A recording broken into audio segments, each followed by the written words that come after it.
দুই দিনের শেষ ম্যাকাই টেস্ট অস্ট্রেলিয়ার বিপক্ষে ইনিংস ব্যবধানে হারল বাংলাদেশ। ব্যাটারদের ব্যর্থতায় বিফলে গেল শরীফুলের রেকর্ড। সিরিজ শেষ 1-1 সমতায়। ভবিষ্যতে আরও ভালো করবে বাংলাদেশি বোলাররা, দিতে হবে বিদেশি লিগে খেলার স্বাধীনতা, মন্তব্য সাবেক পেসার নাজমুল হোসেনের।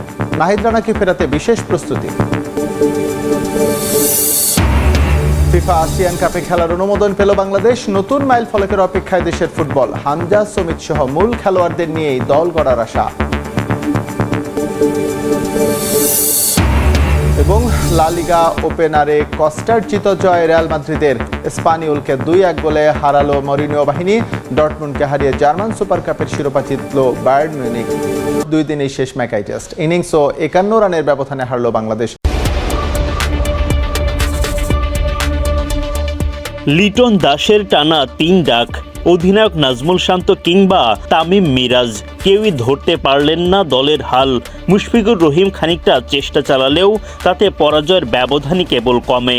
শরীফুল ইসলাম 7 উইকেট তোলার পর ব্যাট হাতে সুযোগ নিতে ব্যর্থ টাইগাররা। ফলে মাত্র 2 দিনে হয়ে গেল ম্যাকাই টেস্টের ফয়সালা।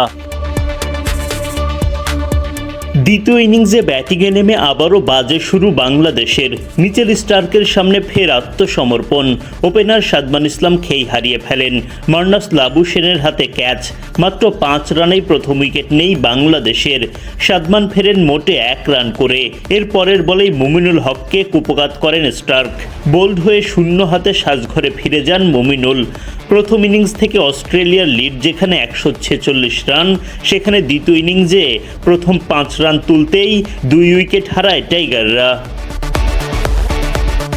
তানজিদ তামিমের উইকেট তুলে নেন প্যাট কামিন্স। 34 বলের ইনিংসে 1 বাউন্ডারিতে 9 রান করে বিদায় নেন তিনি। অধিনায়ক নাজমুল শান্তও দলের হাল ধরতে পারেননি। 31 রান করে ফিরে যান টাইগার অধিনায়ক। আবারও ডাকের শিকার লিটন দাস। এই নিয়ে টানা 3 ইনিংসে শূন্য হাতে ফিরলেন তিনি। 3 বারই আউট হন মিচেল স্টার্কের বলে। 1 রান করা মেহেদী হাসান মিরাজকে আউট করেন প্যাট কামিন্স। মাত্র 68 রানে 6 উইকেট হারিয়ে ধুঁকতে থাকে বাংলাদেশ। স্বীকৃত ব্যাটারদের হারিয়ে টেলেন্ডারদের সঙ্গে নিয়ে লড়াই চালিয়ে যান মুশফিকুর রহিম, কিন্তু তার সেই লড়াই মোটে যথেষ্ট ছিল না দলের জন্য। নিয়মিত বিরতিতে উইকেট হারায় বাংলাদেশ। অজিদের 146 রানের লিড পার হওয়ার আগেই অল আউট। ফলে ইনিংস ব্যবধানে পরাজয় নিশ্চিত হয়ে যায়। অথচ শরীফুল ইসলামের 7 উইকেটের ওপর ভর করে বাংলাদেশ লড়াইয়ে ফিরেছিল। এর আগে প্রথম ইনিংসে মাত্র 64 রানে অল আউট হওয়ার পর বোলিংয়ে নেমেছিল বাংলাদেশ। ইনিংসের 3 নম্বর ওভারে প্রথম সাফল্য এনে দেন তাসকিন আহমেদ। ম্যাট র্যানশোকে ফেরান মাত্র 8 রানে। এরপর বাঁহাতি পেসার শরীফুল ইসলামের ঝলক। অস্ট্রেলিয়া শিবিরে কাঁপন ধরিয়ে দেন তিনি। 1 ওভারেই জোড়া শিকার। ট্রাভিস হেডকে ভরকে দেন। এরপর মার্নাস লাবুশেনকে বোকা বানান। শরীফুলের উদযাপনও ছিল দেখার মতো। উড়ন্ত চুমুর সঙ্গে যেন শাহরুখ খান স্টাইলে 2 হাত প্রসারিত করে দিলেন। 41 রানে অস্ট্রেলিয়ার 3 উইকেট তুলে নেন বোলাররা। সেট ব্যাটার স্টিভেন স্মিথকে নিজের 3 নম্বর শিকারে পরিণত করেন শরীফুল ইসলাম। অ্যালেক্স ক্যারির উইকেট তুলে দলকে স্বস্তি এনে দেন মেহেদী হাসান মিরাজ। প্যাট কামিন্সকে আউট করে শরীফুল পূরণ করেন তার 5 বাংলাদেশ দলে তখন অন্যরকম উল্লাস। 146 রানে 7 উইকেটের পতন ঘটে অস্ট্রেলিয়ার। শরীফুল পেয়ে যান তার 6 নম্বর উইকেটের দেখা। 148 রানে অজিদের 8 উইকেট তুলে নেয় বাংলাদেশ। ফলে প্রথম ইনিংসে বাজে ব্যাটিং করলেও দিন শেষে খানিকটা স্বস্তি নিয়ে মাঠ ছাড়ে টাইগাররা। অস্ট্রেলিয়ার সঙ্গে সিরিজ ড্র করায় প্রথমবারের মতো আইসিসি টেস্ট র্যাঙ্কিংয়ে 6ষ্ঠ অবস্থানে উঠে এলো বাংলাদেশ। পেছনে ফেলেছে শ্রীলঙ্কা, পাকিস্তান, ওয়েস্ট ইন্ডিজের মতো দলকে। র্যাঙ্কিংয়ে শীর্ষস্থানে আছে অস্ট্রেলিয়া। 78 রেটিং পয়েন্ট নিয়ে 6ষ্ঠতে বাংলাদেশ।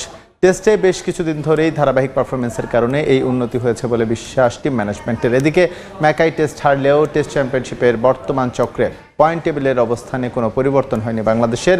6 ম্যাচে 3 জয় ও 1 ড্রতে 4-এ অবস্থান করেছে শান্তর দল। এই তালিকায় শীর্ষস্থানে অবস্থান করছে অস্ট্রেলিয়া। কঠিন করেন, ঘুমাবো, শুয়ে থাকে। ট্রফিটা জানি না, মনে হয় দিছে, চাই না। 5 দিনের টেস্ট ম্যাচটা মাত্র 1.5 দিনের একটু বেশি সময় পর শেষ হয়েছে, অর্থাৎ 2 দিনের কম সময়ে। টাইগাররা তাদের টেস্ট ক্রিকেট ইতিহাসে কত কত বাজে ম্যাচ খেলেছে, কিন্তু এতটাও বাজে ম্যাচ খেলেনি যে মাত্র 2 দিনের মাঝেই টেস্ট ম্যাচটা শেষ হয়ে গেছে। টাইগারদের ইতিহাসে এটাই সবচেয়ে কম সময়ে টেস্ট ম্যাচে হার। ঠিক 3 দিন, পাক্কা 3 দিন বাংলাদেশের হাতে বা ক্রিকেটারদের হাতে সময়। আপাতত আগামী 3 দিন এই ম্যাকাইতেই অবস্থান করতে হবে, টিম হোটেলে বা ঘোরাঘুরি করেই সময়টা কাটাতে হবে, কারণ এর মাঝে আসলে ফ্লাইটের অনেক ব্যাপার স্যাপার আছে, চাইলেও দেশে ফেরত যাওয়া যাচ্ছে না। ঘুমাবো, শুয়ে থাকে। আপনারা কি ভুলে গেছেন প্রথম টেস্ট? আমি তো ভুলি নাই। সো আমার মনে হয় যে দেশের মানুষও ভুলে নাই, কেউ ভুলে নাই। অনেক বড় অ্যাচিভমেন্ট, বাট এই ম্যাচটা আমরা ভালো ক্রিকেট খেলি নাই, এবং এটা হতেই পারে, এবং সবাই চেষ্টা করছে, বাট আমার মনে হয় না যে একটা জিনিস বুঝতে হবে যে আমরা কোন টিমরে হারাইছি। এই ম্যাচটা দেখলে বোঝা যাবে যে আমরা কোন টিমরে হারাইছি। 2 ইনিংস মিলে শান্তদের রান মোটে 159। 2টা ইনিংসের কোনোটাতেই 100 রান পার করতে পারেনি টাইগাররা। টেস্ট ক্রিকেট ইতিহাসে গত 21 বছরে এমনটা কখনোই হয়নি যে কোনো দল টেস্ট ক্রিকেটের বা টেস্ট ম্যাচের 2টা ইনিংসেই 100 রানের নিচে অল আউট হয়েছে। নিঃসন্দেহে বাংলাদেশের জন্য একটা বড় ধাক্কা, কিছুটা লজ্জারও বটে।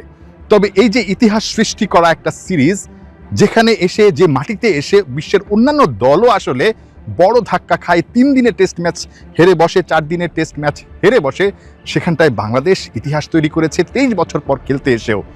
এই জয়টা তো অন্তত ভোলা যায় না। উন্নতির জায়গা আছে, শান্ত সেটা মেনে নিয়েছেন, কিন্তু এই জায়গা থেকে বাংলাদেশ এই আত্মবিশ্বাসটা নিয়ে অনেক দূর যাবে, সেটাই বিশ্বাস করছেন। মানে আমি নিজে ডাগ আউটে যখন বসে খেলা দেখছিলাম বা ওই ফিল্ডিং করছিলাম স্লিপে দাঁড়ায় দাঁড়ায়, তখন ভাবতেছিলাম যে আসলেই অনেক বড় টিমরে হারাইছি আমরা। কারণ প্রথম ম্যাচ জেতার পরে পার্সোনালি আমার খুব মানে ওই রকম এক্সাইটমেন্ট কাজ করেনি, টু বি ভেরি অনেস্ট, যে না ঠিক আছে টেস্ট ম্যাচ জিতে গেছি। বাট আমার লাস্ট 2 দিনে একটু রিয়েলাইজেশন আসছে যে না, আমরা আসলে অনেক ভালো ম্যাচ জিতছি। সো অবশ্যই এটা প্রাউডের ব্যাপার, এবং এ ধরনের এভিডেন্স আমাদের টেস্ট ক্রিকেটের জন্য অনেক হেল্প করবে। আমাদের নিউজিল্যান্ডে এরকম একটা এভিডেন্স ছিল, অস্ট্রেলিয়াতে হলো, আই হোপ হয়তো ভবিষ্যতে সাউথ আফ্রিকায় হবে। এরকম যদি আমরা করতে পারি আমাদের টেস্ট ক্রিকেটের জন্য ভালো। সো এই পজিটিভ জিনিসগুলো নিয়ে যাওয়া উচিত। বাংলাদেশ ম্যাচটা হেরে গেছে, কিন্তু সিরিজটা কিন্তু ড্র করেছে। ভুলে গেলে চলবে না, বাংলাদেশ এত বছর পর টেস্ট ক্রিকেট খেলতে এসে এতটা ভালো করবে সেটা কিন্তু কেউ ভাবেনি। ওই একটা জয়ে বাংলাদেশ টেস্ট র্যাঙ্কিংয়ে 1 লাফে 3 ধাপ এগিয়ে 6 নম্বরে উঠে গেছে। ক্যাপ্টেন নাজমুল হোসেন শান্তর এই যে মুখে হাসিটা, এটা একদম অমূলক নয়। শান্ত জানেন কোথায় কোথায় উন্নতি করতে হবে।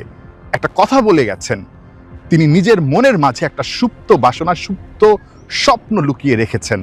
টেস্ট টিম নিয়ে আমার ড্রিমের কথা বললে অনেকের বিশ্বাস হইতে পারে না, বাট এটা খুবই সিক্রেট, এটা আমি বলতে চাই না। যদি কখনো অ্যাচিভ করতে পারি অবশ্যই বলবো, বাট অনেক বড় ড্রিম আছে। টেস্ট ক্রিকেটে দলকে অনেক বড় একটা জায়গায় দেখতে চান, সেটা আজকে বলতে চাননি, কোনো একদিন বলবেন, যেদিন বাংলাদেশ ঠিক ওই উচ্চতাতে পৌঁছাতে পারে। যেভাবে ক্যাপ্টেন শান্ত বাংলাদেশকে লিড দিচ্ছেন, নিঃসন্দেহে এই হারটা বাংলাদেশের জন্য হতাশার না, শিক্ষা হয়ে থাকবে। টেস্ট চ্যাম্পিয়নশিপ, টেস্ট র্যাঙ্কিং, সব জায়গায় একটা সময় বাংলাদেশ অনেক বড় উচ্চতায় পৌঁছে যাবে। শান্ত সেই ইঙ্গিতটাই দিয়ে গেছেন ম্যাকাইতে শেষ দিনে অস্ট্রেলিয়া সফরে।